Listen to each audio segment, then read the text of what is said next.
Only in the past century and a half have we enjoyed the luxury of a well-maintained surfaced network of roads. In the midst of our grumblings about potholes, traffic jams and incompetent drivers, we forget how fortunate we are to have compacted foundations and good running surfaces, both of which would not have been possible without the humble steamroller. Evolved from horse-drawn portable engines, later converted into rollers, the earliest purpose-built steamroller was made in France in 1861. Just 2 years later, a 30-ton experimental British-built roller was exported to India, and in 1865, Aveling and Porter produced the first steamroller to be used in the UK. Traction engine manufacturers began to produce steamrollers, as the steam engines had much in common, and by 1880, following further development in Europe and the United States, the familiar three-wheel type became the most common design for a steamroller. Although many steamrollers were directly owned by councils and contractors, by the early 1900s, demand for steamrolling was so high in Britain that alongside small firms and owner-drivers, companies such as John Allen, Buncombe and Edison offered substantial fleets of steamrollers for nationwide hire. But the steamroller was all too soon under threat from oil and petrol engine rollers, with competition between the steam and motor rollers fierce. Demand for the steamroller peaked during the First World War, and by the 1930s, steamroller manufacture had declined drastically. The motor roller's ease of use and economy had won the day. While some steamrollers were converted to diesel power using old steamroller chassis, the majority were condemned to the scrapyard, with models by many manufacturers lost forever. Steamrollers were the last type of steam power in regular use, and a few worked into the 1950s and 60s. Indeed, several steamrollers were even used in parts of the construction of the UK's first motorway, the M1, in the late 50s. Despite the passing of working steam road rollers into history, our affection for them lives on, with people referring to all road rollers as steamrollers, no matter what the method of propulsion. The word steamroller has even entered the English language as a verb with multiple meanings, and most recently, the term's been adopted by video gamers, where a steamroller is a player who favors powerful units to eliminate enemies with minimal casualties. Had it not been for the foresight of a small number of dedicated enthusiasts who started the road steam preservation movement in the 1950s, there would be few steamrollers in preservation today. Once considered by some to be the entry level into roadable steam vehicles, steamrollers are very popular preservation vehicles. Indeed, they're so well liked that a number of engineering firms are manufacturing new steamrollers to satisfy demand. Stored and maintained in yards dotted across the country, nowadays steamrollers are a regular sight on steam road runs and many summer events, such as the Fairford Steam Rally. But perhaps the largest annual display of steam and road rollers can be found at the Great Dorset Steam Fair.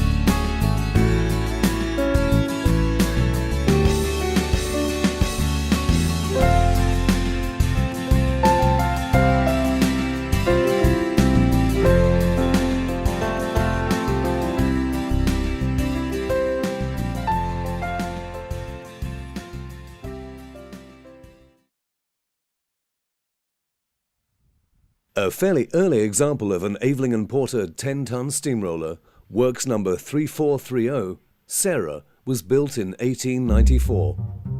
The oldest surviving compound engine with twin cylinders produced by any road roller manufacturer, Sarah was purchased by Peter Smith, who's known as PK, in 1985. Compound cylinders use the steam twice, firstly in a small cylinder at a high pressure, and then in a larger cylinder at a lower pressure. This process makes steam engines far more economical to operate, as they use less coal and water. Aveling and Porter, more or less simultaneously with John Fowler and Company of Leeds, introduced the first compounding system in 1881.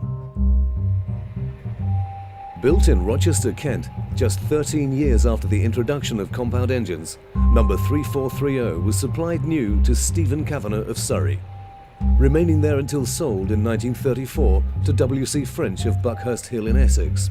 When this company disposed of all its steamrollers in 1957, 3430 was sent to Hardwicks, a scrap merchant's in Ewell, Surrey, until being rescued in the early 60s by Tony Ovington, who restored the roller, naming it after his daughter, Sarah. When originally restored, the steamroller did not need any major boiler work, but by the time PK acquired the engine, the boiler work needed attention, and Sarah was off the road for 5 or 6 years, whilst the firebox, tubes and smoke box were replaced, and the back head and throat plate were repaired. The steamroller was also repainted in what's hoped is a good representation of the original Stephen Kavanagh livery. Brown is an unusual colour for an Aveling roller because the majority were painted in what's known as Aveling green. Travelling at between 4 and 4.5 miles an hour, power use is much lower when static, even when powering equipment off a belt from the flywheel. Too heavy for rolling Tarmacadam, this roller would most likely have been used for putting down hardcore or powering equipment such as this Wingit brick-breaker stone crusher, which was purchased from a pottery factory in Derbyshire and can be set to crush stone from pea grit size up to about the size of a breeze block.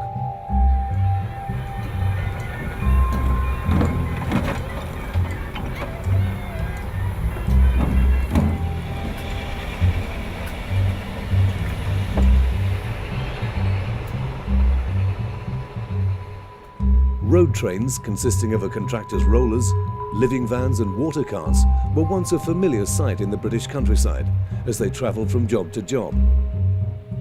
Produced by most engine manufacturers, they were usually sold with a steamroller. This Aveling and Porter ex-Buckinghamshire County Council living van was so rotten in places that it needed rebuilding and was authentically restored using a copy of the A&P General Plans for this style. With few comforts except for 3 bunks, a few cupboards and a stove, the driver, his wife and often their family lived in the van for long periods of time.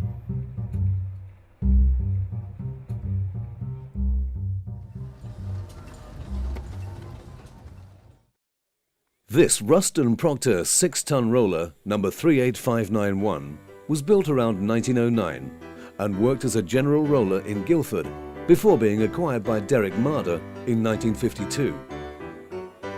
Ruston Proctor ventured into the small steam tractor market, and in 1905 the company built 2 3.5-ton tractors which were allocated an SD designation. It was these small tractors that later became the SR-type 6-ton roller, and this steamroller is the only one of the class that has survived into preservation. Built in 1912, this Marshall 10-ton steamroller with works number 60207 is a convertible compound engine. A number of contractors required a traction engine for some work and a roller for other jobs. With a convertible, the wheels could be changed to enable it to perform rolling jobs with its smooth wheels in the summer and haulage and other work in the winter with straight wheels. The complete new front end could be bolted onto the traction engine with the changeover completed in just a day. Known as Plant Number 3, this 2-gear roller was sold new to Denbighshire County Council in March 1912 and worked in the Horseshoe Pass area. Designed for use in Wales, this steamroller is very low geared and runs consistently at 5 miles per hour. Called Tutor, the roller was stored for a number of years before being retired in 1965 and purchased 2 years later by John and David Carr. After 3 weeks roading from Wales to Sheffield in Yorkshire, the roller was placed into storage until 1998, when it was purchased by the Cobb family, and after restoration, appeared at the Great Dorset Steam Fair in 2000.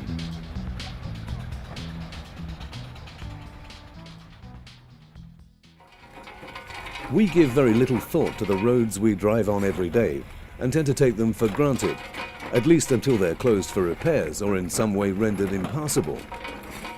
The origin of roads starts as long ago as the Stone Age, when trackways were made by primitive man to help him trade. But the first road builders of any significance in Western Europe were the Romans, who built roads using much the same processes we know today.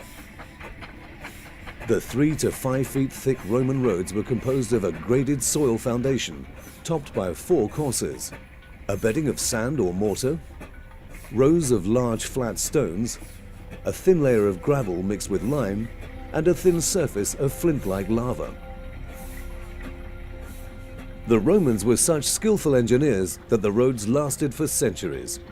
However, by the Middle Ages, the road system had fallen into a state of disrepair, with road maintenance the responsibility of each local parish.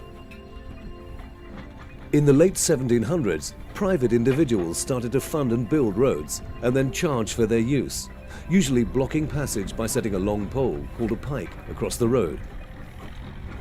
The growth of these turnpikes brought much improved road conditions across England, and by 1829, 3,783 different turnpike companies operated 20,000 miles of highways throughout England.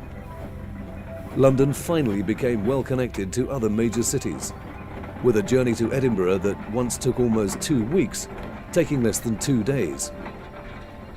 However, with the arrival of the railways, stagecoaches were no longer used, and turnpike trusts gradually became bankrupt. The Baroness is a Garrett 4 CD-type steamroller, which was built in February 1922 by R. Garrett and Sons of Leaston in Suffolk for Suffolk County Council. Known as Engine Number 3, the roller worked mainly in the Ipswich area until the early 1950s, after which it was sold to Sligo and Harrison of Lowestoft, also in Suffolk. By 1960, number 34084 was in the ownership of Potter Brothers in Norfolk and entered preservation in the early 1970s. Geared as tractors, the Garrett steamrollers were fairly fast, but there are only half a dozen Garrett rollers left, as most were converted to tractors because they were worth more money. The Baroness was purchased by John Millington of Cheshire in 1987 and has since undergone considerable restoration work, with £30,000 spent on boiler work alone between 1997 and 2004. With the steering wheel considerably marked left and right, 2 people are needed to road the Baroness to numerous events throughout the summer. Whilst one person drives, the other fires. Like 90% of all rollers, the steering is on chains, but the Garrett is a little different. Although the basic steering principle is the same as any other chain-steered roller, the Garrett has cotton reel steering, where the chains are wrapped around a cotton reel-shaped area attached to the main shaft. This roller has a regulating rod, which is much like an accelerator on a car, but perhaps a more unusual feature is the compound engine, with a cylinder and a half, which, by pressing a large brass double I button, equalizes the pressure in both cylinders to help on steep hills. An unusual feature for a roller is the seat for the steerperson, which is attached to the side of the tender. This engine also has brakes in the form of wooden blocks which lock against the steel drum. The Baroness is equipped with a mechanical hand pump to pump water into the boiler, and with 8 gallons of water needed for every single mile, this is quite a feat. The water tank on this steamroller holds 80 gallons, and there's also a water cart which holds a further 200 gallons, but water stops are still required every 18 to 20 miles. Mention Aveling and Porter to any steam enthusiast and they'll immediately think of steamrollers. By no means the only type of engine built by this famous company, Aveling and Porter were, however, the market leaders in steamroller manufacture and produced more rollers than the other British steamroller makers combined.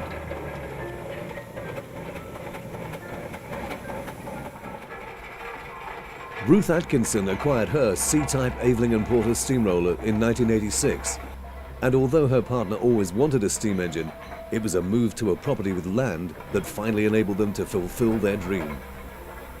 They hadn't necessarily wanted a steamroller, just something to road and show at rallies. Having travelled the length and breadth of the country in their search for a suitable engine, they ended up finding works number 10994 just 14 miles from their home, and under the guidance of an experienced roller owner, they were able to road the engine home. Built in 1924, this 8-ton road roller was restored from a derelict state over a period of 5 years by Gerald Whittaker, who was only 16 years old when he started in 1972. Completed in the year of the Queen's Silver Jubilee, Gerald named the roller Queen Jubilee, and the roller was then sold to a buyer in Essex.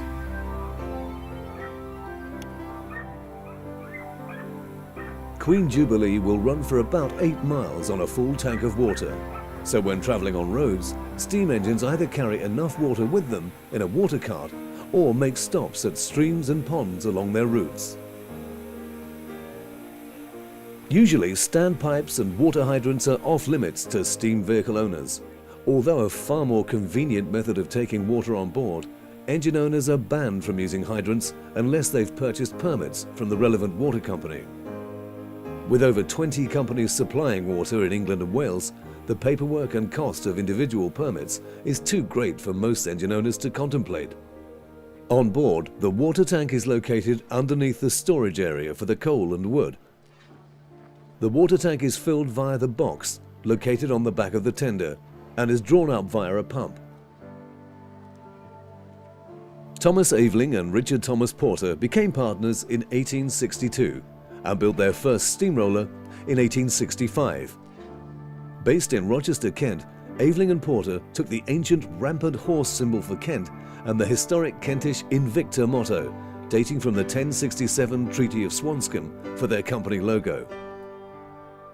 All the company's early steamrollers were heavy, weighing around 20 to 30 tons.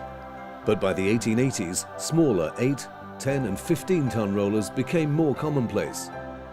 This came about because those within the fairly new world of road rolling had concluded that it was better to roll roads a greater number of times with a lighter roller of not more than 15 tons than with heavier rollers which crushed the stone material. Before being able to operate, the fire needs to be set, and with this particular roller, that means an early start. From cold, it takes about 2.5 hours to build up enough steam. Some boilers are quicker, but this Aveling has very small tubes, and so it takes longer. Traditionally, when the rollers were working on the roads, the fires were never allowed to go out. The water level has to be carefully monitored. There's water all around with the fire passing through the tubes. As the water warms up and makes the steam, it's important to keep the top of the firebox that contains the fire covered with water at all times. Otherwise, the firebox could melt, leading to a costly repair. For this reason, there's a fusible plug made of lead in the top of the firebox, so that if the firebox does get too hot, the fusible plug drops and all the water is sucked straight into the fire and puts the fire out. After the First World War, with competition from motor rollers intensified, Aveling and Porter redesigned their standard steamroller and offered a mass production range of both single and compound machines, varying in weight from 6 to 20 tons. So despite being a later production model, Queen Jubilee is a single-cylinder engine which consumes more coal and water than a compound steamroller. This Fowler DM1 was originally sold as an 8-ton roller, but actually weighs nearer 11 tons. Bought by Robert Reimer in 1996, this steamroller was completely restored prior to appearing on the rally scene in 2001. Named Ollie after the late Michael Oliver MBE, the founder of the Great Dorset Steam Fair, this 1924 single-cylinder one-piston roller was built at the Fowler Works in Leeds and spent its working life in Exeter, Devon with a private contractor. The 18th century heralded the introduction of smooth, even surfaces for roads, thanks to two British engineers, Thomas Telford and John Loudon Macadam, who developed several new road-building processes. Thomas Telford, originally a stonemason, came up with a system of road building where a trench was dug and filled with a foundation of heavy rock. The road was then surfaced with a 6-inch layer of gravel, but probably Telford's most crucial development was raising the centre of the road, enabling water to drain off at the sides. The other engineer, John Loudon Macadam, also believed in well-drained roads, but his viewpoint was that if roads were made of suitable material, they didn't need a stone foundation, but could be built directly on the subsoil. However, it was the lack of a firm foundation for the roadbed that was to prove the eventual undoing of macadam roads following the advent of heavy motor vehicles. The greatest advantages to Macadam's system were its speed and low cost, with the process soon adopted throughout Europe, particularly in areas of light traffic, whereas Telford's system of construction became the standard for roads requiring more support for carrying heavier loads. In the late 1800s, it was common practice to leave the metalling of roads to be consolidated only by the traffic passing over them, and rolling roads, whether by horse or steam power, was considered a refinement rather than a source of economy in road maintenance. The importance of the steamroller became clearer in major cities where the magnitude of savings was enormous. On roads with heavy traffic, the destruction of the macadamized surfaces was very rapid, but the bulk of the repair cost wasn't labour but the crushed stone. Rolling prevented the metalling from being damaged by the traffic, and the crushed stone lasted twice as long if roads were steam-rolled rather than horse-rolled. By the beginning of the 20th century, road administration had become the responsibility of city, town and district councils, and country and rural district councils. In fact, at that time, there were no fewer than 1,900 local authorities concerned with the highways in England. With the arrival of the motor vehicle and a huge increase in road traffic by the 1900s, road improvement and maintenance became a national rather than local concern. It was clear that much stronger roads were needed, and the search began for a material that would create better road surfaces.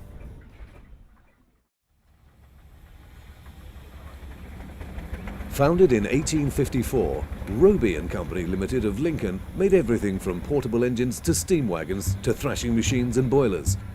Perhaps best known for their traction engines, Robey came rather late to the steamroller market in 1914, following manufacture of a prototype 10-ton, 3-point roller the previous year. An inspired innovation was the development of a tandem roller from the stainless wagon boiler and engine unit. This Robey 8-ton tandem roller, works number 42693 Stumbles, was built in 1925 and purchased new by Devon County Council. The steamroller worked around various regions of Devon until it was acquired by Tavistock Town Council as their town roller. Pushed into the local playground in 1963, Stumbles remained there for 20 years until the compound roller became too dangerous for children to play on. The steamroller was then donated by Tavistock Town Council to the specially formed Robey Trust on the proviso that it stayed within the town for the enjoyment of the people of Tavistock. Today, the Robey Trust has grown into a charitable organisation that rescues, restores, preserves and archives steam engines and all equipment manufactured by Robey, with the aim of building a museum in the not-too-distant future. Damaged and corroded after 20 years exposure to the elements, restoration of the chain-driven rather than gear-driven roller took 7 years and is now seen at rallies throughout the southwest of England. A new boiler barrel and tube plate for the Trust's tandem roller was the last to be made and tested at Robey's Globe Works before closure in February 1988.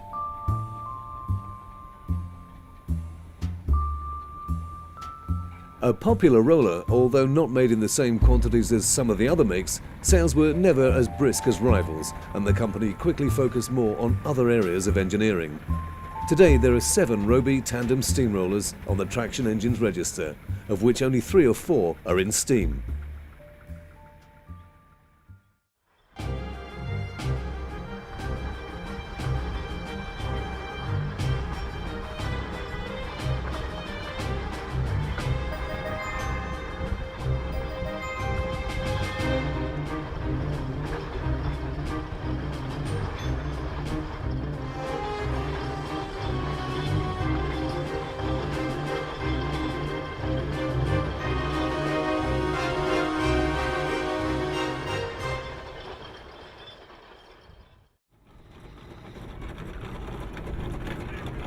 This 1926 Burrell 8-ton double-crank compound steamroller, named the Pride of Dorset, with works number 4025, was sold new to E. Sharp and Sons of Blandford in Dorset. Built by Charles Burrell and Sons of Thetford, Norfolk, the company did not actually produce many steam road rollers for the UK, having entered the market rather late in 1891. Martin Shepherd acquired the Pride of Dorset in early 2008, after trying to buy this engine for quite a few years. Now fully restored, this steamroller regularly attends steam rallies and is seen here at the Fairford Steam Fair. This Burrell can be operated by just a driver, with stops to fire the engine. And although the roller is very smooth and balanced, particularly in comparison to other road rollers, without rubber tyres and springing, the driver is still shaken about and really feels it on his knees at the end of a long driving day. Additionally, like most road rollers, the Pride of Dorset has chain steering, which is not particularly positive and needs skill to keep the roller heading in a straight line.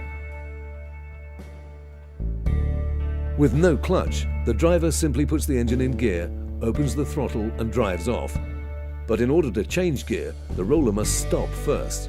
As there are no brakes, the steamroller slows down by putting the engine into partial reverse. There are two gears, a lower gear and a higher gear. Once engaged with the gear levers, pins are used to ensure that the roller doesn't jump out of gear.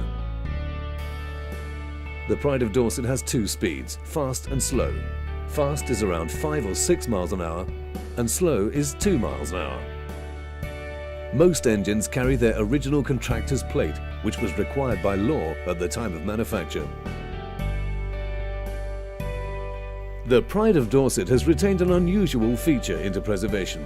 On the back is a scarifier. The scarifier was used to rip roads up before resurfacing. Two long tines are attached to the big diamond-shaped holes, with the scarifier lowered using the hand wheel. In working life, the scarifier put quite a load on the engine and shook them to pieces. The metal plate on each rear wheel, positioned at 3 o'clock, scrapes the tar off the wheels to ensure they produce a smooth surface when rolling, and can be adjusted according to the thickness of the tar and chippings. The brass pipes above the cylinder block are the safety valves to release excess steam. The whistle is also located there. This Burrell has 2 front lamps and 1 rear red lamp. All are paraffin fueled with a wick, and although it's legally acceptable to drive on the roads with these, they're no match for modern car headlights. Solid flywheels were generally found on steamrollers and road engines. The reason apparently was to ensure that the horses were not frightened by the rotating spokes.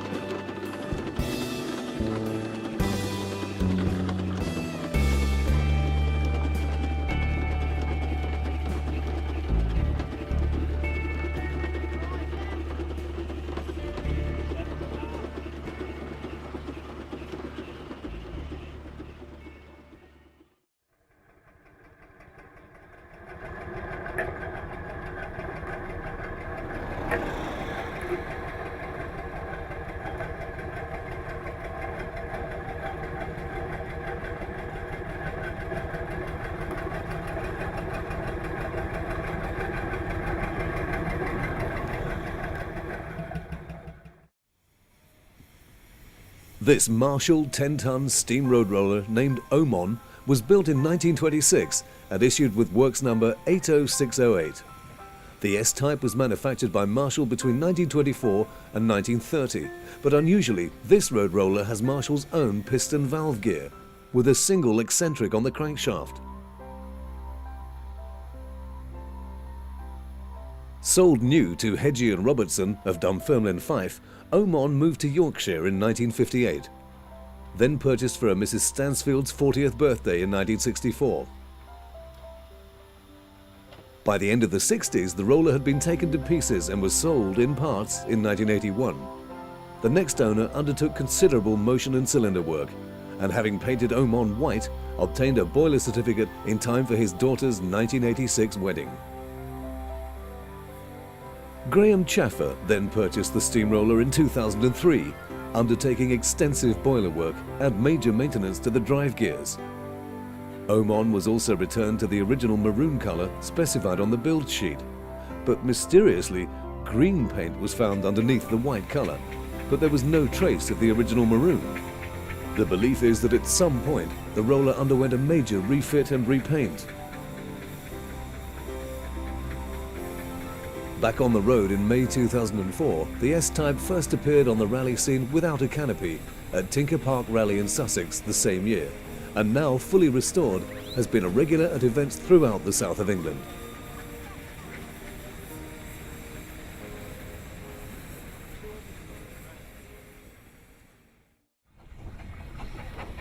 Every year, members of the Road Rollers Association gather at the Great Dorset Steam Fair to set up a 1920s macadamized road-making demonstration, using traditional methods and equipment to recreate this labour-intensive process with little mechanisation apart from steamrollers.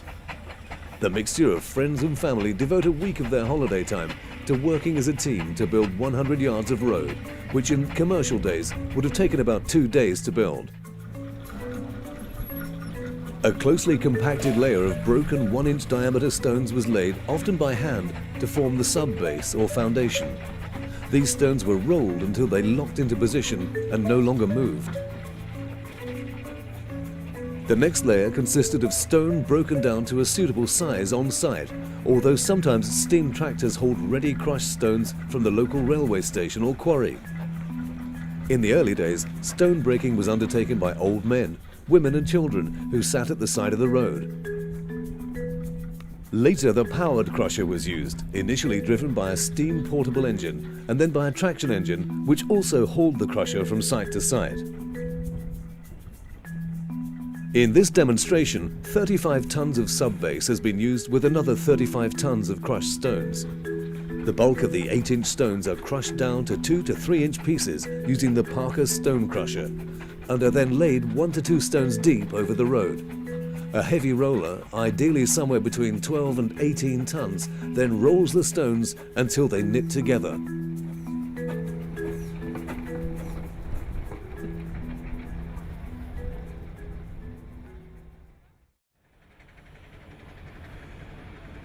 Built in 1926, this Babcock and Wilcox 10-ton roller named Monarch, with works number 954014, was purchased new by W. Buncombe of Somerset for use in general contract work before being sold into preservation in 1964. Travelling at between 4 and 6 miles an hour, Monarch is chain steered with a worming gear at the end of the steering scroll, which wraps one chain around it whilst unwrapping the other one to turn the front roll. The front of the roller, where the Babcock badge is located, is called the headstock and holds the front rolls on. This is probably the most delicate part of any roller, and they have been known to crack. Monarch is badged as a Babcock and Wilcox roller, but was built to a Clayton and Shuttleworth of Lincoln design. A victim of the Depression, Clayton and Shuttleworth was sold to the British arm of Babcock and Wilcox in 1924. There are just 5 Babcock steamrollers surviving into preservation, and all were built in 1926. There are 3 10-ton rollers, one of which is the preceding roller to Monarch, number 954013, and 2 smaller 6-ton rollers.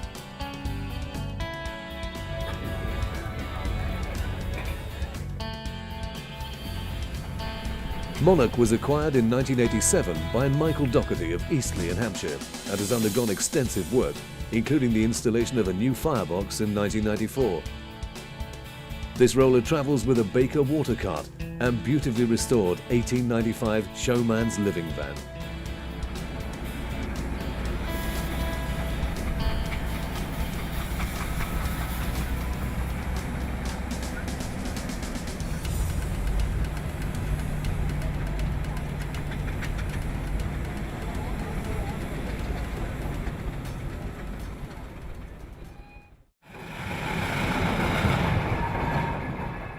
This 1929 Wallace and Stevens duplex twin-cylinder steam road roller with works number 8005 spent its entire working life at the road repair company Henry Woodham & Sons of Catford. Retired in 1962, the engine was sold in 1965 and stored outside under a succession of tarpaulins for 43 years.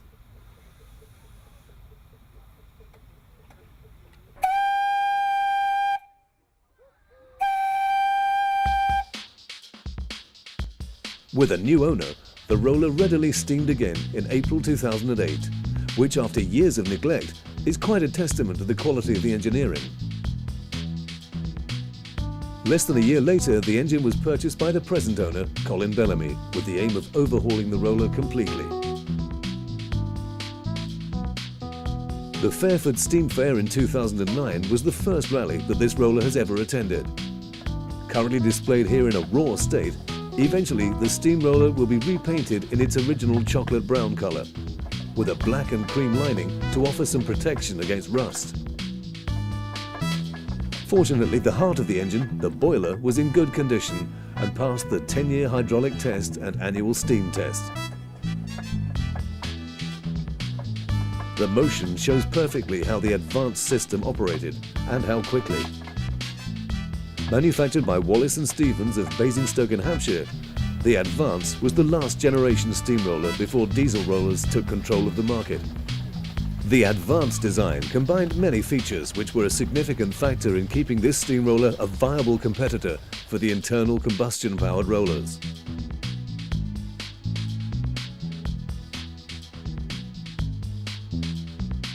Improvements in road-making techniques meant that the steamroller's need to stop when changing direction didn't suit the new tar and bitumen products. Introduced in 1923, the two-gear Advance engines had two high-pressure steam cylinders, which eliminated the need for a large flywheel and meant that the engine could change direction between forwards and reverse instantly without leaving ridges in the warm tarmac. The Wallace and Stevens Advanced design incorporated auxiliary water tanks mounted centrally on each side of the engine, so that as the water was used, the water tanks continued to apply even pressure. Besides the much appreciated worm and wheel steering, another refinement was the patented rear sprung axle that allowed the rear rollers to adjust automatically to the camber of the road, producing smoother and more even Tarmacadam. In production until 1939, the Advance was perhaps one of the most significant designs of rollers ever made. This Marshall 8-ton single-cylinder steam road roller with works number 86104 was built in 1931. Although principally an S-type, 4, including this one, were made to order with standard Stephenson slide valve gear. Used commercially until 1963, the engine entered preservation in 1966. Purchased by Martin Clark, the current owner, in 1981, the roller was rallied until late 1984 and then underwent a full rebuild, which was completed on the 1st of January 2000. The roller was then named Major Henry after the last member of the Marshall family to have any connection with the original firm.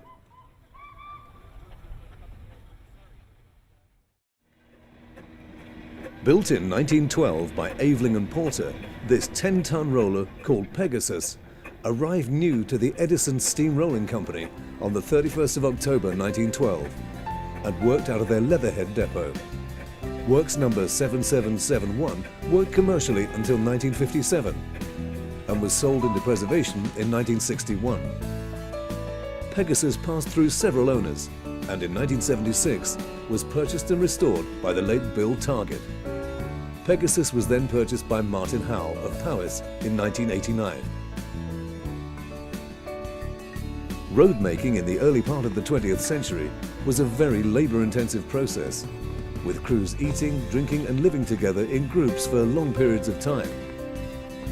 Employers realised that crews were often the worse for wear when they'd stayed overnight in nearby pubs, and so the idea of somewhere to stay on site developed.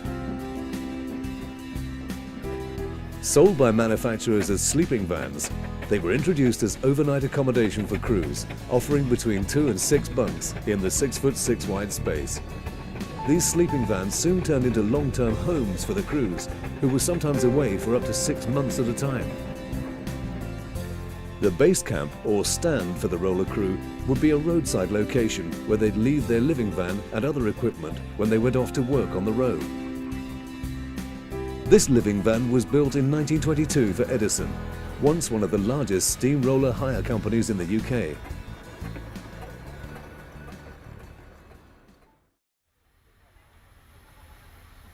This 1915 Aveling and Porter 8-ton roller with works number 8489 was sold new to Kinnock Limited of Birmingham and used to repair roads on their extensive munitions factory sites. Named Albert Webb, this single-cylinder BT type also had a Warwickshire County Council registration number of 255 and worked until the 1960s.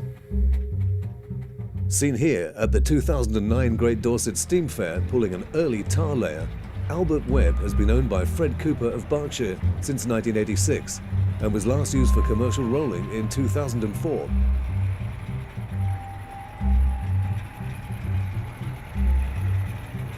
At the turn of the 20th century, the average work area per day for a single-cylinder Aveling and Porter steamroller was 2,376 square yards rolled. The daily working expenses were calculated as 5 shillings wages for the engine driver and 3 shillings for the steersman, 4 shillings and 6 pence for coke at 1 shilling per hundredweight, and 2 shillings in oil and cotton waste.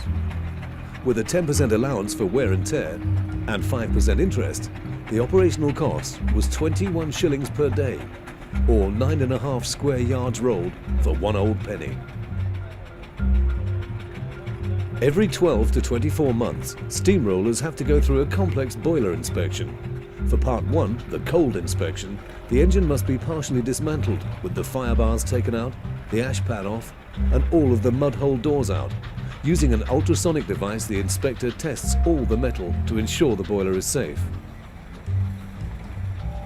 A few weeks later, the inspector returns for the hot test, when the safety valves and water injectors and pumps are checked.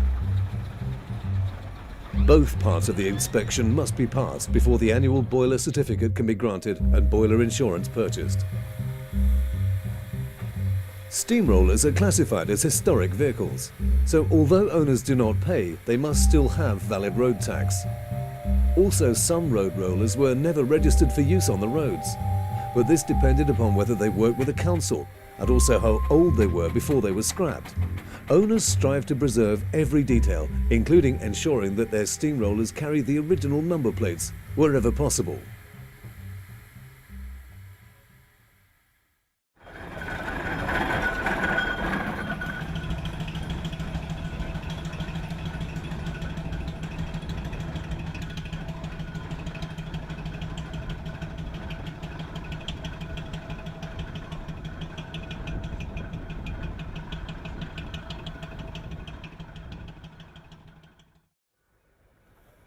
This 1923 single-cylinder Wallace and Stevens 10-ton roller, called Sir Lancelot, with works number 7779, went to work for E. Parry of Putney and was sold to A.J. Ward of Egham 10 years later.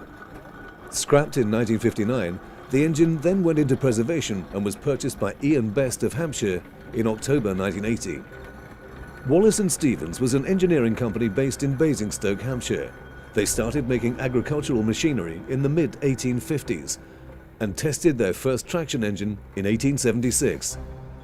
The early engines were hand-built and rapidly gained a reputation for rugged blacksmith quality engineering. Many Wallace and Stevens engines were exported all over the world, and by 1900 they'd produced nearly 100 rollers.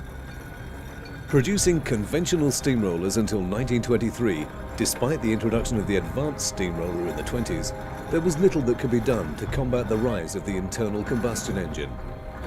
From the 1930s onwards, demand for steam engines drastically declined as petrol or diesel-driven rollers became more popular. Although regular production continued until 1939, the last 2 steamrollers produced by Wallace and Stevens were made for the War Department in 1940. the company continued to produce diesel and petrol engines until it ceased trading in 1982. The introduction of the first blacktop roads in the 1920s heralded a program of road improvements. Using plans that had been shelved for the duration of the First World War, work commenced on constructing a national network of roads suitable for heavy transport, including the first bypass, which was around Kingston-upon-Thames in Surrey. In this road-making demonstration, the stone crusher has been tightened up to produce finer chippings of about 1 inch to 1.5 inches in size, which are then laid on the road and flattened with a steamroller to form a level surface. About 5 tons of stone dust material is then laid to about ½ an inch thick before being firmly compacted by a roller. The surface would have been watered by a horse-drawn water cart and rolled to help bind the material. In this demonstration, water is sprayed onto the surface and left to dry in the sun to form a concrete-type layer called a water-bound surface. The aim of macadamized road building is to build a waterproof surface, because if water is prevented from soaking in and destroying the foundation, the road surface will last almost indefinitely. But water-bound roads were problematic where water seeped in. Erosion from underneath would be caused, as well as potholes in the winter and clouds of dust in the summer.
Named Daffodil, this 10-ton Burrell steamroller with works number 3991 was built in 1924 and supplied new to S.A. Carleon of Cornwall.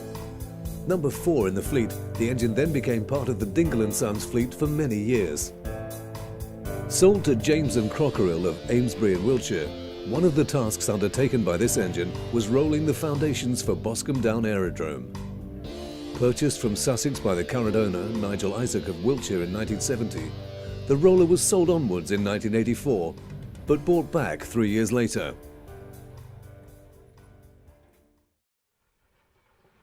Following the First World War, there was a shortage of materials for road foundations, with some ingenious solutions. The Croydon Road in Surrey, for example, was built upon a foundation of crushed World War I German helmets.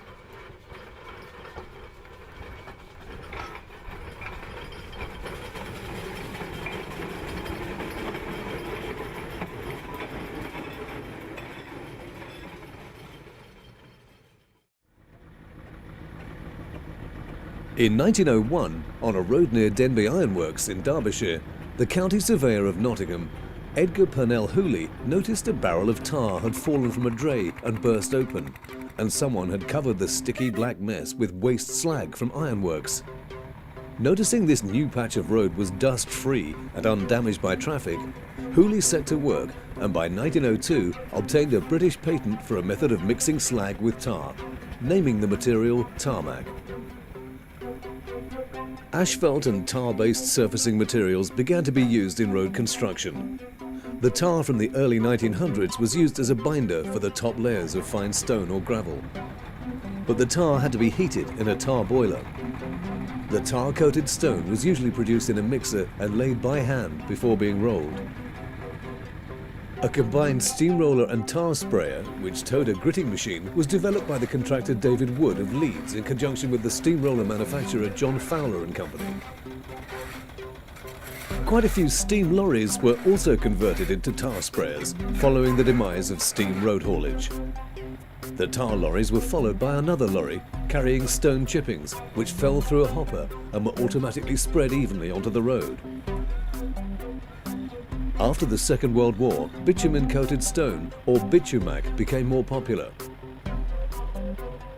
A traction engine drew a tar tank, which sprayed the hot tar onto the road surface. A team of men followed with shovels, throwing the coated chippings with a flicking motion to get an even spread before the steamroller came along to embed the chippings into the hot tar.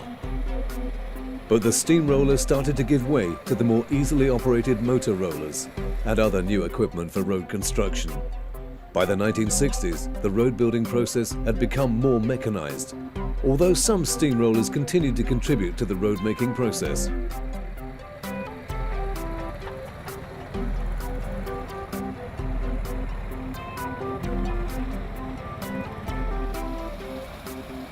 The Tandem roller was designed as a light patching roller for tarmac when Tarmacadam replaced the old Macadam surface.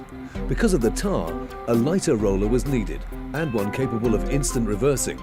So Robey took the boiler and motion works from their wagon, made a frame, placed rollers fore and aft, and produced the 8-ton patching roller. Inevitably, the steamroller became redundant as operators found the motorised rollers more economical and convenient, and by the end of the 60s, the steamroller had been replaced by the motor roller.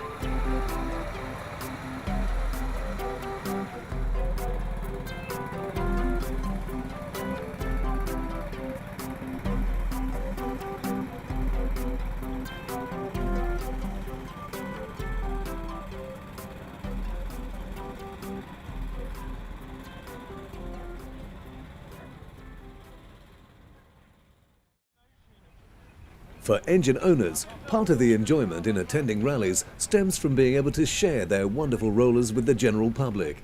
Visiting the same events year in, year out, a true feeling of camaraderie exists amongst roller owners and their band of loyal and industrious helpers. And at the Great Dorset Steam Fair, an awards ceremony is held with presentations for the best and worst roller owners, as well as more unusual awards.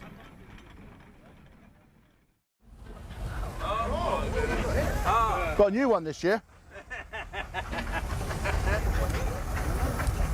This is for somebody that's given us a lot of fun over the years. It did have a little drip coming out the bottom of it, which made it very, very apt. Somebody been with us for what, 4 or 5 years now, and has spread plenty of Dorset water all over the roller section. So we thought we ought to give him some back.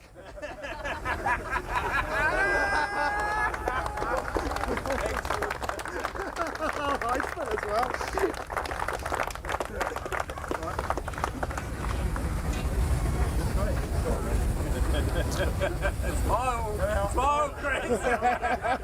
You did get some. Well done, Chris. Cheers, Rob. Stay there, mate. This is more of a take, really. Chris has sold his old roller, and as from tomorrow, the roller's in new hands, isn't it? Yeah. And the boys from the roller section, mainly the cob boys, have just put a little something together for you. As thanks for all the entertainment you've given us over the last 4 or 5 years, Chris.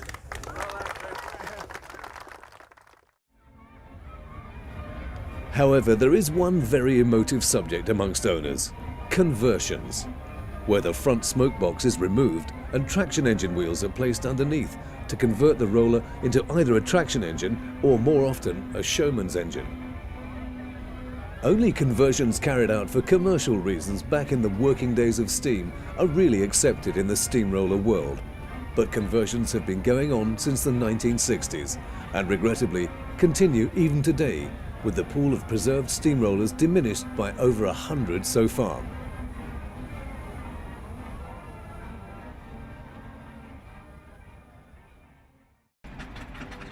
It's only thanks to the present-day custodians who have the foresight to protect and conserve these historic engines for future generations to enjoy that the interesting noises and smells remain tangible.